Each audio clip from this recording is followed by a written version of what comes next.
Welcome to Deleted Saves. On this episode, SimCity on the SNES. I have never been much of a simulation game person. Whether it be farms or industries, space empires or nations, planes, trains or automobiles, the genre of digital life simulator has just left me cold, unless it was mixed with another genre.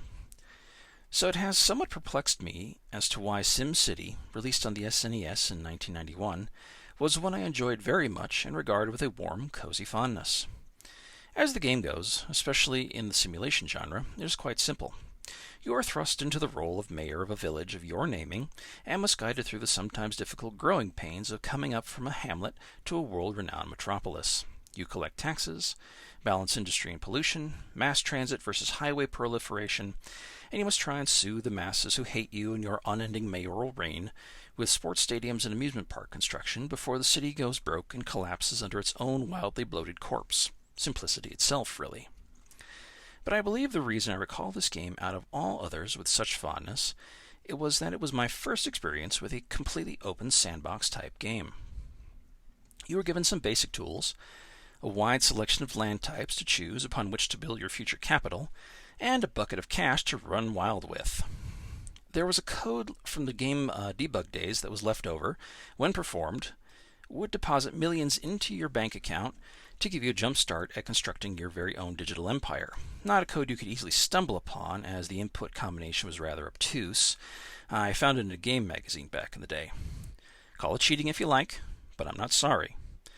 Besides, how many real-world cities are built with dark money anyhow? There was one other feature that cemented the game in my mind. The natural disaster feature.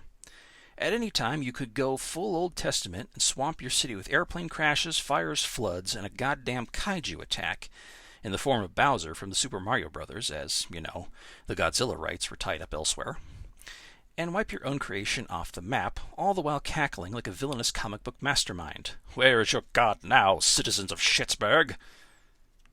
Or maybe that was just me. I'm not really government leadership material, as SimCity proved to me. And you certainly won't learn any lessons in Civics 101 by playing it.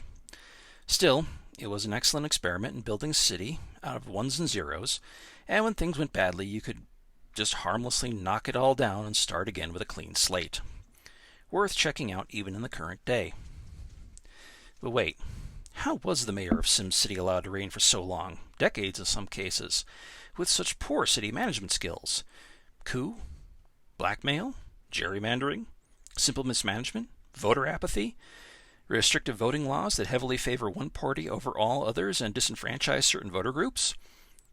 Why did no one demand term limits or revolt? Was SimCity trying to warn us? Of course not. It's just a game. Nothing like that happens in real life. Ever. Thank you for listening.